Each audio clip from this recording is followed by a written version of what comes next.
¿Qué tal? ¿Cómo están? Muy buenas tardes, buenos días o buenas noches. Sea cual sea el caso, sean ustedes bienvenidos a una emisión más de Anime al Diván. Este podcast en el que de este lado del micrófono, Roy Chicken platica con ustedes lo que estamos viendo esta temporada, lo que creemos que es interesante y lo que, por lo tanto, pensamos que es digno de analizar. Y en esta ocasión quiero hablar de un título que, al menos en nuestro círculo cercano, más o menos ha ocasionado algún nivel de polémica. No tanto por el título en sí, sino porque pues es evidentemente el favorito de Crunchyroll para ser promovido esta temporada, seguramente por razones comerciales. Pero ha llamado mucho la atención, pues, sobre todo la campaña publicitaria que le ha dedicado esta plataforma comparado con el relativo éxito que ha tenido en la temporada. No ha sido ciertamente el título del que más se habla, ni el mejor rankeado en los distintos rankings que pueden ustedes ver por internet. Tiene sus fans, ciertamente, que son fans que muy probablemente vienen sobre todo desde la obra original, es decir, desde el manga de Kei Urana, pero que, bueno, pues bien que mal, sea una cosa, sea la otra, ahí está pues emitiéndose, y que tengo que decirles que yo ya estoy al corriente con él, lo había dejado un poquito como de lado, pero comienzo a empezar a agarrarle sabor. Por supuesto estoy hablando de Gachiakuta, esta serie que, como ya les decía yo, está basada en el manga original de Kei Urana, y que pues relata una historia peculiar, una historia que tiene algunas fuentes o por lo menos recuerda algunas otras historias que guardan ciertas semejanzas y que pues desde mi punto de vista está en el proceso todavía de ganarse su propia identidad, de construir su propia historia, su propio cuento. Pero pues valga decir que ya habiendo visto los capítulos que ya están disponibles, que si mal no recuerdo son 5 hasta el momento de grabar este podcast, que básicamente ya es media temporada, hay que decirlo, pues sí, me parece que es algo que puede valer la pena un poquito más a futuro. Por lo menos tiene algunos puntos interesantes de los que hablar y pues vamos a platicar un poquito sobre eso. Pero bueno, pues antes que cualquier otra cosa suceda, vamos a dar una pequeña sinopsis, ¿no? Gachiakuta arranca su historia en un lugar que no es en donde se va a desarrollar. Este punto es importante. El comienzo de esta historia sucede en un lugar denominado La Esfera. Un sitio en el que hay una ciudad que está, pues que es pulcrísima, limpísima, vamos, ¿no? En el que los ciudadanos parecen llevar vidas armónicas y enteramente felices, vamos, pero que oculta un curioso secreto, ¿no? Saliendo de la ciudad, de una ciudad que tiene una muralla, no una gran muralla, pues, pero sí de una división muy, muy marcada, hay un barrio o una zona, llamémosle así, que está en las afueras, pues, ¿no? Y que es habitada por personas que, pues, no pertenecen del todo a esa sociedad tan limpia, digamos, como tan pulcra. Hay una división social muy clara aquí, y en este otro lado de la barda, en el lado sucio, digamos, de la barda, habita nuestro protagonista originalmente, que se llama Ludo. Él es un tipo peculiar, digamos, en todo el contexto de este mundo, ¿no? Porque la sociedad de la esfera se nos dice de manera muy sucinta y muy rápidamente, pero lo suficientemente claro, fuerte y claro para que se entienda, es una sociedad en extremo consumista, que aparentemente satisface sus necesidades de objetos sin pensárselo dos veces, que desecha cualquier cosa a la primera, pues al primer desperfecto, y que bueno, pues toda esa basura es vertida, es tirada fuera de la esfera, ni siquiera llega a la zona marginal, digamos, de este sitio, sino que es lanzada fuera de este mundo, de esa sociedad en general, por así decirlo, y arrojada a un sitio que solo se conoce como el abismo. Pero bueno, Ludo es una persona peculiar, decía yo, en este sentido, porque pues él ve en la basura la posibilidad de encontrar algunos tesoros, y así se ha convertido en un delincuente conocido o reconocido, pues, ¿no? Dentro de este ámbito, un delincuente que se mete a las plantas de tratamiento de basura, recupera algunas cosas, es decir, se roba algunas de estas cosas de la basura, y luego ya en la privacidad de su pobre hogar, digamos, varias de esas cosas que recupera las pues reconstruye, parcha, repara, yo qué sé, y las vuelve a poner en funcionamiento y a la venta, pues para ganarse unos pesitos, como dirían por ahí, ¿no? Es una postura interesante, insisto, ¿no? Porque va completamente en contra, aparentemente, de la pues de lo que se busca o de lo que se espera en esta sociedad, ¿no? Esta sociedad que está acostumbrada a desechar y que, como decía, tiene esta marcada división social que además está puesta en términos muy peculiares, ¿no? Los muchachos pues de ahí, de este lugar, nos informan a través de la conversación que vemos en estos primeros momentos de la historia, que quienes habitan en esta zona marginal son aquellos descendientes, sobre todo, de personas que han cometido algún tipo de delito, algún tipo de crimen, y que, bueno, pues se les ha permitido seguir viviendo en esta zona marginal, y ellos claramente pues se comportan de la mejor manera posible, o al menos eso es lo que intentan, con tal de algún día ganar el derecho a vivir, quizá, pues como viven todos los demás, ¿no? En esta parte de la ciudad que es sumamente limpia y que está perfectamente bien cuidada. Bueno, para no hacerles el cuento demasiado largo y volver a entrar en estos temas que ya de alguna manera los estoy también dejando ahí, que puestos un poquito como sobre la mesa, la historia continúa con, bueno, dándonos información sobre Ludo, que básicamente él es el hijo huérfano de un asesino, y que pues los asesinos, que son básicamente de los delincuentes más terribles que se pueden encontrar en esta sociedad, pues son castigados no con la marginación, sino con una suerte de ejecución. Son arrojados como si fueran basura, precisamente, de pues de esta esfera, y son arrojados así en vivo al vacío, por supuesto, ¿no? Y bueno, Ludo trata de alguna manera de romper con esta imagen que le viene persiguiendo incluso a él, que no ha cometido en este punto ningún delito, y bueno, ningún delito de ese estilo, porque robar basura es un delito en este mundo también.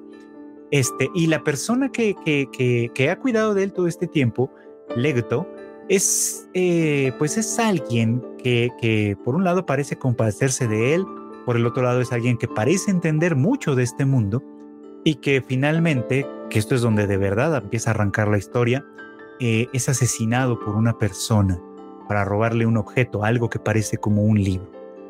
El problema aquí pues es que Ludo, pues regresando a casa después de algo, no importa, eso no me parece ahora importante de relatar, pues se encuentra con Legto a punto de morir, ¿no? O sea, evidentemente asesinado, pero todavía con vida. Y Legto, por un lado, con sus últimas palabras le dice que huya, y por el otro le ruega prácticamente a gritos que haga algo para cambiar ese mundo. Lamentablemente, pues las fuerzas policiales, digamos, del lugar descubren a Ludo, pues básicamente con el cadáver, y pues sin ningún tipo de juicio, ni mucho menos, deciden tomarlo como el homicida material, sentenciarlo a muerte y arrojarlo, como todos los demás, al abismo. Y aquí es donde, pues, esencialmente inicia la historia, ¿no? La historia de Ludo en este lugar que está más allá de la esfera, que está más allá de todo lo que él solía conocer, donde muchas otras cosas van a comenzar a movilizarse. Esa queda un poquito como una sinopsis, por si alguien no la ha visto y tiene intenciones de verla o algo así, o mínimo pues para que sepamos de qué estamos hablando más adelante. Ya para regresar un poquito como a los temas, decía yo que uno de los puntos fundamentales importantes de esta historia comienza con esta sociedad ultraconsumista que es la de la esfera, ¿no? La parte como más alta y más socialmente hablando también, más alta de todos los seres humanos que hemos visto hasta ahora, ¿no? Una sociedad que desecha con facilidad aquello que ya no sirve o que juzga que ya no sirve ante el primer desperfecto, ¿no? Y un desperfecto que no tiene que ser ni siquiera demasiado grave, ¿no? Una de las críticas de Ludo constantemente a esta sociedad en específico es que las cosas se tiran con muchísima ligereza, ¿no? Cosas que todavía pueden ser útiles, que todavía pueden funcionar, se echan a la basura sin pensarlo dos veces, y él toma una actitud contraria en ese sentido, ¿no? Una actitud de oposición en ese sentido, que consiste básicamente en darles pues una vida más larga a muchos de esos objetos vía reparación, vía restauración, vía lo que ustedes quieran, un poquito de reforma, lo que sea, ¿no? Lo cual, por un lado, da cuenta un poquito como de su propia perspectiva de las cosas, y por el otro, pues un poco como de la crítica de fondo que viene detrás y que seguramente va a seguir siendo parte de esta dinámica, ¿no? Que hay que recordar, me parece aquí que comienza a ser muy, muy interesante. Y bueno, aquí vale la pena, por lo menos me parece que es un momento en el que esto se puede integrar a la conversación, pues un poquito la crítica precisamente que viene desde el marxismo, ¿no?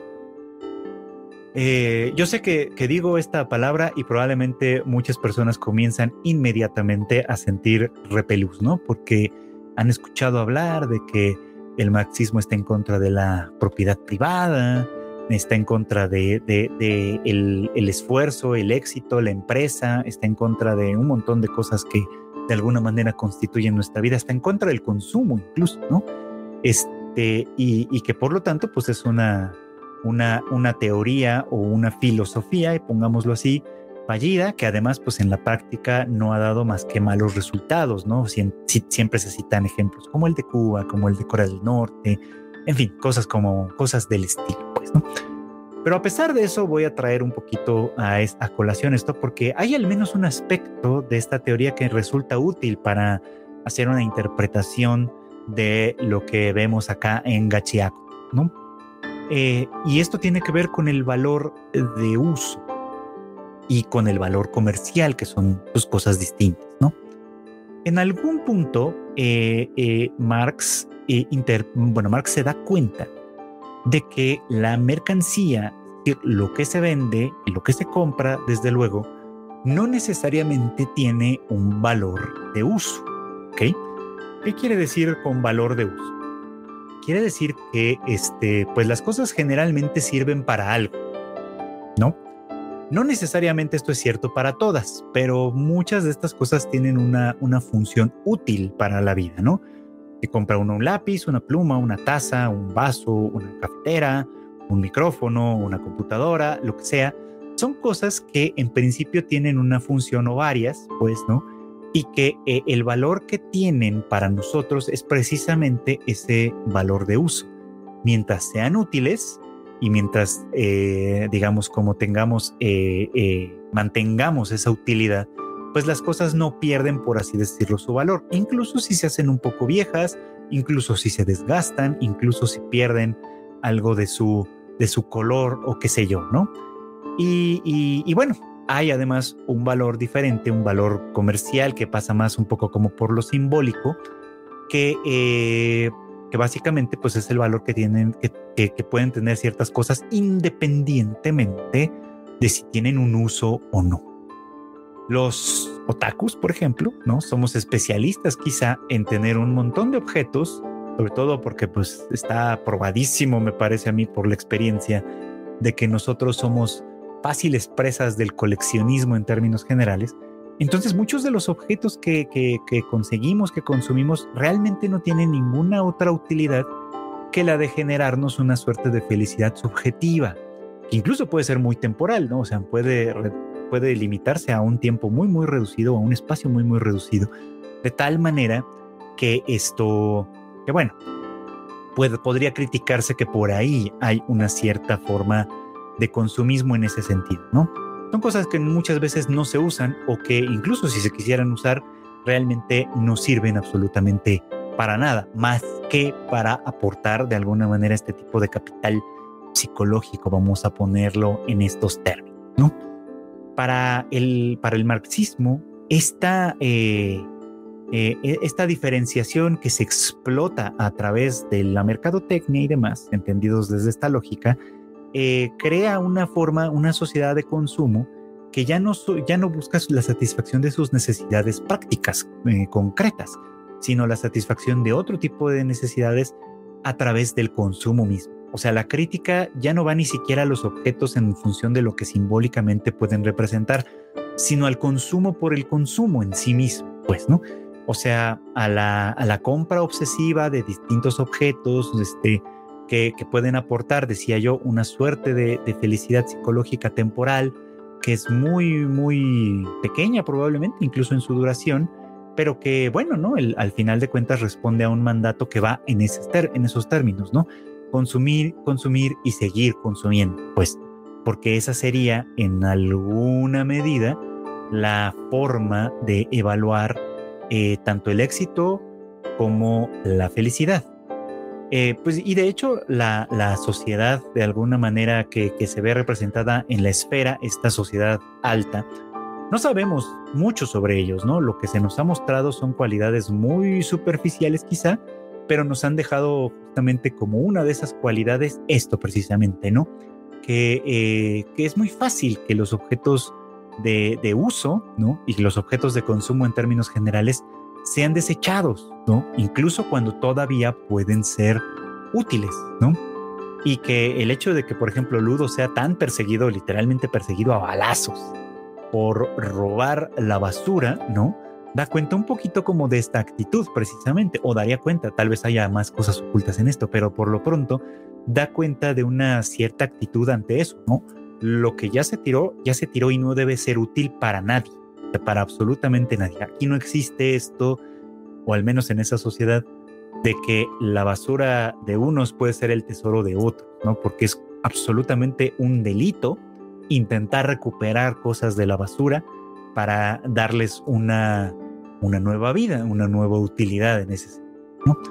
Entonces, si pensamos que a lo mejor la filosofía de fondo está ahí como una sociedad de ultraconsumo en el que la felicidad misma se cifra en el consumo por el consumo mismo y no ya ni siquiera en los objetos que se consumen como tal, pues ahí tendríamos por ese lado una primera parte de la crítica, vamos a ponerlo en esos términos, ¿no? La segunda parte viene después. Esto es donde también las cosas empiezan a ser un poquito más interesantes. Luego de caer al abismo, Ludo se encuentra en un lugar que, bueno, no tan extrañamente está denominado como Terra, ¿no? Es decir, la Tierra. Pero en este lugar, obviamente, hay, bueno, donde Ludo cae, pues evidentemente, como lo tiran por el lado de los vertederos de basura, pues cae en una zona que efectivamente está cubierta de basura. Y ahí, pues de una manera misteriosa, pero al mismo tiempo intempestiva, Ludo es atacado por unas criaturas muy raras que habitan de alguna manera en esta basura, que parecen incluso conformarse de las piezas de la misma basura, vamos, que hay ahí, y que son criaturas pues letales, prácticamente mágicas, ¿no? De las cuales evidentemente pues en la esfera, ni siquiera en estas zonas marginales se había oído hablar siquiera, ¿no? Entonces pues Ludo se encuentra ante una situación completamente nueva para él, peligrosísima en ese sentido, pero que le lleva a tener este primer encuentro con una persona llamada Engine, que va a ser pues un poquito como nuestra guía por este mundo en los primeros episodios, ¿no? Porque obviamente después de rescatarlo y de preguntarle de dónde viene y etcétera, Engine comienza a decirle algunas cosas que son una pista importante para entender qué más hay en este mundo que pues la gente de la esfera aparentemente no tiene la menor idea, ¿no? Por un lado, pues esto, ¿no? Que debajo de esta esfera habita gente. Y de hecho habita toda una sociedad perfectamente, pues bueno, no sé si perfectamente, pero bastante bien organizada, ¿no? Con ciudades, instituciones y demás, ¿no? De hecho, estas primeras calles en que vemos de la ciudad misma, pues con sus letreros luminositos y cosas por el estilo, recordarán fácilmente a esta calle luminosísima de Shinjuku, allá en Tokio. Pues esto, ¿no? Como mostrando un poquito como una estructura un tantito más vital, ¿no? Que la gris y demasiado plana, demasiado limpia sociedad de la esfera, ¿no? Sobre todo esta sociedad alta de la que les estaba hablando, ¿no? Y bueno, ahí se le informa pues que obviamente pues este personaje Engin forma parte de un grupo llamado los Limpiadores, que son una especie de escuadrón cuyo propósito o cuya finalidad a final de cuentas pues es eliminar esos monstruos que se crean dentro de la basura como tal, ¿no? Y que pues aunque se mantienen en términos generales fuera de las ciudades, no es raro que invadan pues las ciudades o que intenten invadir las ciudades por un lado, y por el otro pues que ataquen a quienes por la razón que sea tienen que cruzar los basureros para transportarse de un lugar a otro. Entonces son en estricto sentido un cuerpo de seguridad, ¿no? Que se dedica a esto, ¿no? Al exterminio de estas extrañas criaturas, ¿no? Y bueno, cómo funcionan estas criaturas y cómo funcionan los propios limpiadores también es una cuestión muy, muy interesante. Resulta que estas criaturas reaccionan a una especie como de sustancia, llamémosle quizá, que recibe el nombre de ánima. Es decir, es como si las cosas tuvieran un cierto espíritu, ¿no? Y al haber sido desechadas a la primera, etcétera, sin el menor cuidado, sin el menor respeto, esta ánima puede concentrarse, por así decirlo, así, al menos así lo entendí yo, y gestar la creación de este tipo de criaturas que los persiguen a los humanos como si fueran una especie de maldición. De hecho, la idea no nos es ajena en ningún sentido, ¿no? Es algo que hemos visto, por así decir, a lo mejor en cosas como Jujutsu Kaisen, pensemos, ¿no? En donde sí, la energía negativa, por ejemplo, puede maldecir las cosas o puede crear maldiciones. En este caso, pensemos que la energía negativa es precisamente como abandono, desdén de las cosas, ¿no? Que lleva a los habitantes de la superficie a simplemente desechar y tirar. Y que este desdén, este desprecio por las cosas mismas, termina por convertirse en un monstruo que agrede a la humanidad, no a la misma humanidad porque están separados, pero a final de cuentas se convierte en una amenaza más, ¿no? Así que pues, no forzándolo demasiado, tal vez forzándolo un poquito, pero no forzándolo demasiado, sí hay por ahí una crítica que hasta puede ser medio ecologista desde este lado, ¿no?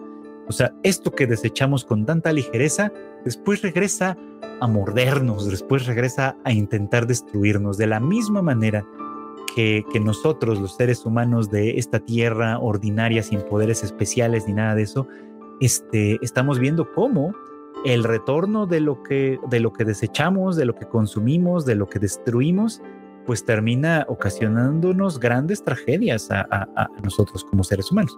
Entonces, bueno, sin forzarla demasiado, hay también ahí un señalamiento que puede ser interesante. Y los limpiadores, el poder de los limpiadores funciona de un modo que es el equivalente, por así decirlo, pero como la otra cara de la moneda, ¿no? Son gente que tiene de manera innata, aparentemente, la posibilidad o el potencial de tener como poder sobrenatural que se desarrolla, que se proyecta sobre todo a través de un objeto específico que puede ser cualquier cosa en realidad y puede expresarse de cualquier forma en realidad, pero que la característica fundamental es que se trata de un objeto que ha sido muy, muy bien cuidado, un objeto que ha sido respetado, protegido, procurado y que de alguna manera se ha convertido en parte esencial de quien lo usa. Es decir, se ha convertido, en esos términos marxistas de los que les hablaba, en un objeto de uso en mayor sentido de la palabra. Y bueno, el potencial, pues sí, básicamente el potencial de uso de este objeto pues tiene que ver precisamente con esta cualidad innata de la que les estaba hablando, y por el otro lado del objeto en sí, con el que se tiene una relación subjetiva ciertamente de aprecio. En el caso de Ludo, que es como interesante esa postura, este objeto al que va a funcionar un poco como el catalizador de su propio poder son sus guantes, ¿no? Son unos guantes que pues que fueron obsequio de Leguto, perdón, y que tenían un propósito básicamente, ¿no? Debajo de ellos las manos de Ludo están como ennegrecidas, como si fueran presas de algún tipo de infección, quizá, de algún tipo de impureza como tal, ¿no? Y entonces, pues para no, básicamente para no ocasionar ningún tipo de rechazo, básicamente por cómo se ven sus manos, es que mucho tiempo atrás Leguto le regala a Ludo estos guantes que ya estaban usados, además, o sea, ya eran guantes que no eran nuevos precisamente hablando, pues, pero que Ludo conserva con mucho cuidado, les tiene muchísimo aprecio, pues, por tratarse de un regalo tan considerado en una buena medida. Y bueno, pues llegando acá al abismo o a Terra, vamos a decirle ahora sí, esto pues se han convertido o se convierten pues en este objeto especial, este instrumento vital que le llaman, a través del cual él puede convertirse o podrá convertirse en un limpiador, digamos, ¿no? Y bueno, ahí es donde comenzamos a pues obviamente entender un poco como las cuestiones del mundo, a entender un poco cómo más o menos funcionan, pues ahora sí que los poderes y las problemáticas de este mundo, y a ver, pues al final de cuentas, hacia dónde nos conduce, ¿no? Porque por supuesto, ¿no? O sea, hay que decirlo, en este punto de la historia donde Ludo todavía no se une de manera oficial a los limpiadores, por razones que podemos pensar que son meramente burocráticas, pero ya veremos qué significancia pueden llegar a tener más adelante. Lo cierto es que pues él al final del día tiene un objetivo que es regresar a la esfera, pero no quiere regresar porque anhele vivir allá, ¿no? Ni mucho menos, ni porque busque pues restituir de alguna manera su circunstancia por allá, ¿no? Aclarar su inocencia o yo qué sé, sino porque está buscando de alguna manera una suerte de venganza en principio, pero también, obviamente la venganza por la muerte de Leguto, pero también por otro lado, llegar a un punto, el objetivo va un poquito por ahí, en el que pueda seguir las últimas palabras del propio Leguto, ¿no? Que le decía que cambiara a ese mundo de mierda, pues, ¿no? Porque pues sí, evidentemente es un mundo que necesita evidentemente cambiar. Hay quien pensaría que no, y ahí está un poquito como la cuestión, ¿no? ¿Por qué el mundo es así? Que esa es como la cuestión, ¿no? Una pregunta que siempre tenemos que hacernos, ¿no? En estas cuestiones, cuando tratamos de analizar las cosas desde este lugar, es ¿por qué son así? ¿No? Muchas veces la crítica social, sobre todo la crítica social desde los lados más conservadores, tiende a ser de esta que dice los hechos, ¿no? O sea, los hechos son los hechos y no hay nada que tú puedas narrar que cambie los hechos, ¿no? Y a menudo pues sacan estadísticas, ¿no? Se dicen cosas como que, pues, por ejemplo, ¿no? La gente en Estados Unidos, la gente afroamericana es la que más comete delitos, ¿no? O la que más está en las cárceles, por ejemplo, ¿no? Y de ahí se deduce que pues hay como una criminalidad innata en este tipo de gente, por ejemplo, ¿no? O que, bueno, en fin, pasa esto o pasa aquello y se presenta el dato duro, el dato concreto, y muchas veces aislado de muchas otras variables, como algo que lo explica todo de una manera totalizadora en ese sentido, ¿no? Y aquí pues tenemos esto, ¿no? O sea, si nos limitáramos a cómo se nos describe el mundo en principio, cómo Ludo conoce el mundo en principio, tenemos algo así, ¿no? Algo fundamental. Tenemos a una sociedad, por un lado, pulcra, limpia, ¿no? Consumista ciertamente, pero que es un consumo que no se ve, un consumismo cuyos efectos no se ven, porque la basura, lo desechado, se echa mucho más lejos, se tira en un lugar en el que no molesta a nadie, o no molesta al menos a nadie importante, ¿no? Esa sociedad ideal, limpia, insisto mucho en esto, ¿no? Porque la limpieza a ese nivel, en esa postura como tal, es un signo de cierta, pues de cierta división social, ¿no? Solo los limpios tienen derecho a cosas, ¿no? Los demás, los sucios, los mugrositos, digamos, comienzan a tener no tantos derechos, ¿no? La estratificación social de la esfera va en este segundo lugar, donde los marginados, los que están a las orillas de esta ciudad limpia, digamos, son gente contaminada en cierta medida, ¿no? Contaminada con el pecado original, vamos a ponerlo así, porque muchos de ellos se sobreentiende que son inocentes en realidad, que son descendientes, incluso eso sí se dice, de personas que han cometido crímenes muchas veces, pues, pero ellos mismos no lo son. Y su esfuerzo por ganarse un lugar en esa sociedad consiste precisamente en portarse bien. Pero bueno, pareciera como muy obvio que por más bien que se portasen, es muy difícil que la sociedad de la alta, digamos de la alta sociedad en la esfera, los reciban con los brazos abiertos, ¿no? No, eso no ocurre tan fácilmente. Hay una discriminación natural dada en ese sentido. Y lo del abismo, bueno, ya es un tema aparte, ¿no? Porque para efectos prácticos, la gente que es arrojada al abismo es sentenciada a muerte. Y no es muy claro en realidad qué tanto la gente de la esfera es consciente de lo que pasa cuando arrojan a alguien al abismo, ¿no? Se esperaría de manera lógica que muriese simplemente por el efecto de la caída, ¿no? Esto sería como lo que sería de esperarse, vamos, ¿no?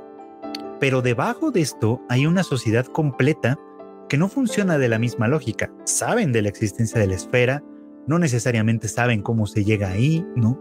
Saben obviamente que los vertederos de basura que tantos problemas les ocasionan son pues propiciados por la esfera en sí como tal, y aunque no puedan hacer nada al respecto, pareciera que viven una vida completamente aparte, ajena, ¿no? Donde las estructuras sociales funcionan de un modo distinto, ¿no?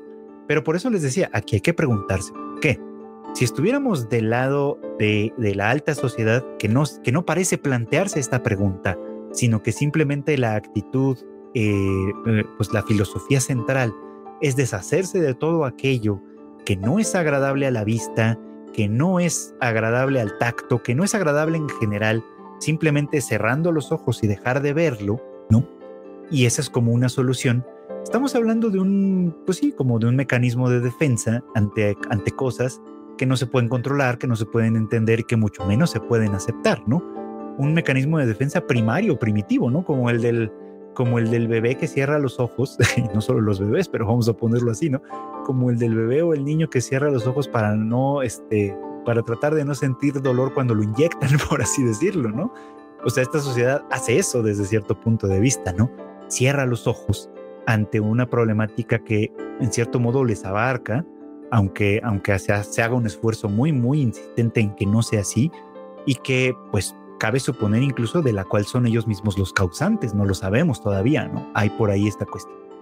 El tema de la parte marginal, digamos, dentro de la esfera, también tiene este cariz en cierto modo, ¿no? Porque al final del día son un grupo de personas que algunos más, otros menos, supongo, pero que parecieran que creen o que confían en que en algún momento alcanzarán una suerte de redención y podrán volver a formar parte de este grupo privilegiado sin hacer ninguna crítica de esa situación. Pareciera que no se dan cuenta de que esto depende muy poco de su conducta, porque ya hay una especie de discriminación dada aquí, ¿no? Una suerte de discriminación que, independientemente de que esté conectado de verdad con delincuentes o no, porque en realidad esto tampoco lo sabemos, solo es como la narrativa que se da desde arriba hacia abajo, pues sí, al final del día no hay posibilidad alguna de redención real, ¿no? Esta gente está ahí y va a seguir estando ahí simple y llanamente porque tienen algo mal de origen, forman parte de una raza que tiende a la criminalidad, que tiende a la falta de respeto a la propiedad privada, yo qué sé, que tiende al homicidio, que tiende a toda suerte de perversiones como tal, que no tienen remedio en todo caso, ¿no? Y que por lo tanto la postura desde ese lugar es, si es algo que no tiene remedio, lo único que podemos hacer es, pues sí, marginarles, orillarlos a vivir en otro lugar, y cada vez que sea posible hacerlo, pues deshacernos de ellos de una manera mucho más definitiva, ¿no? O sea, como le pasa efectivamente a Ludo, ¿no? O sea, él sin ser culpable, ¿no? Del asesinato de Lecto, es simplemente juzgado o sin ningún tipo de protocolo, ¿no? Se decide automáticamente que es culpable, e incluso esta chica que aparentemente tenía ciertos sentimientos románticos por él y etcétera, es de las primeras en darle de alguna manera la espalda, ¿no? En no dudar siquiera, ¿no? Del castigo que estaba recibiendo, pues al considerar que si se le estaba castigando era por algo, ¿no? Sin siquiera ejercer el menor atisbo de duda en ese sentido. Cosa que yo diría que no deja de suceder en el abismo, si le soy completamente franco, ¿no? Ahí en este sitio, en Terra, ¿no? En esta parte que está por debajo de la esfera, más allá todavía de la zona marginal, sus nuevos amigos, ¿no? Los limpiadores, le explican a Ludo que no puede o no debería decir tan abiertamente por cualquier lugar que es alguien que viene de la esfera, pues, ¿no? Que es un esferino como tal, ¿no? ¿Por qué? Bueno, pues porque toda la gente que habita en este lugar, pues es gente que nació y creció en este lugar, o la gran mayoría de ellos al menos, ¿no? Y aparte de que un esferino sería bastante raro, lo más probable es que sea pues lo mismo, ¿no? Discriminado y ejecutado, pero por razones que tal vez son diferentes. Todavía hay mucho por saber aquí. O sea, no sabemos realmente cuál es la relación que tienen los de hasta abajo en este sentido con los de la esfera. No sabemos de alguna manera bueno, cuál es el origen de esta situación, pero por lo mismo es una de las preguntas importantes que siempre tienen que hacerse, ¿no? ¿Qué es lo que explica por qué este mundo fue configurado de esta manera? A mí me da la impresión de que Lecto lo sabía o tenía por lo menos una idea más o menos clara de cómo funcionaba esta cuestión.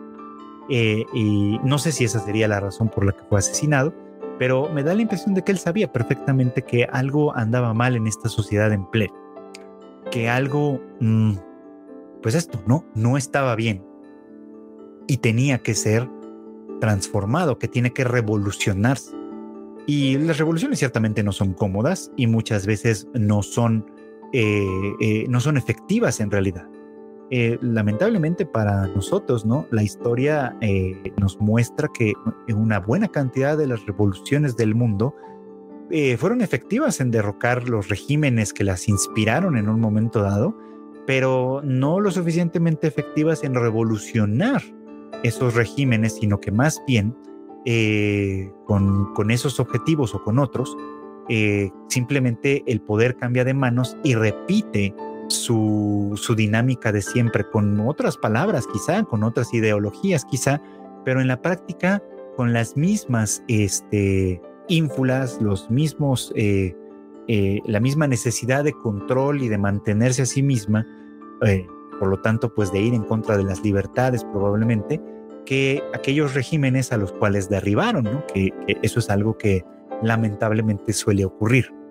Pero bueno, pensando desde un punto de vista idealista, que es lo que de pronto nos motiva un poco a seguir pensando en que otro mundo es posible, pues Ludo se mueve en esa misma dinámica, ¿no? En la que otro mundo es y debería ser posible. Así que yo espero que de esta historia, de este viaje, obtengamos algo muy significativo en ese sentido. O sea, yo espero por un lado que cada vez más adelante en la historia vayamos entendiendo un poco mejor el mundo en el que estamos situados, ¿no?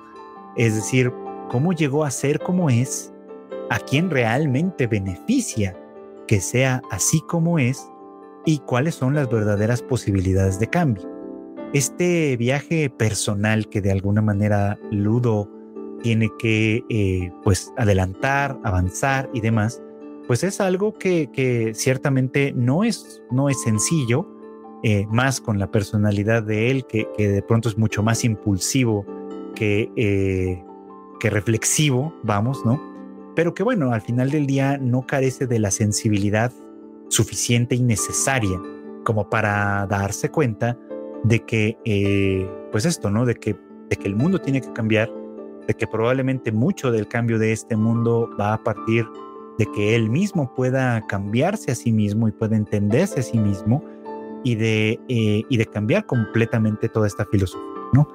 En el caso hablando del consumismo, que fue una de las cosas que nos movió a platicar sobre esto, justamente, ¿no? La actitud de los limpiadores de valorar mucho algún objeto en especial, protegerlo, cuidarlo y depositar en él como cierta, una relación subjetiva, identitaria, casi como tal en estos objetos, es lo que le da un poco como valor a las cosas. Porque bueno, regresando un poco a Marx, las cosas en sí no sirven o no valen para nada, ¿no? Las cosas en sí no tienen valor alguno.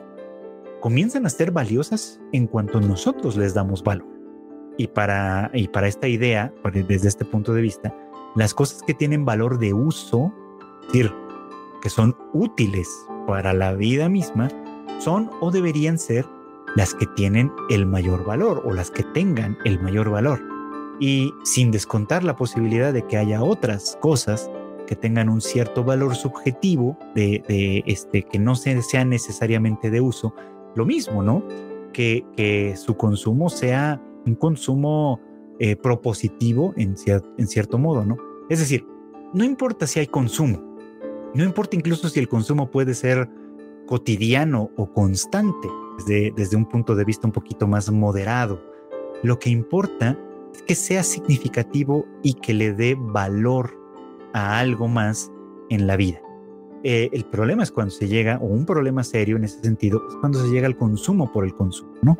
Porque el consumo por el consumo en sí mismo no solo deja de valorar las cosas, porque no se valora ya nada de las cosas, ni el material del que están formados, ni el trabajo que se haya invertido en producirlas, ni en comprarlas, por supuesto, ¿no? Porque también implica un trabajo, en cierto modo, obtener los recursos para poder comprarlas. O sea, nada de eso implica darle, o sea, al no valorarlas, perdón, déjenme regreso a esto, al no valorar las cosas, pues nada de eso tiene ningún significado, ¿no? Les despojamos de todo ese significado como tal, de su significado de producción y de trabajo en todos los sentidos.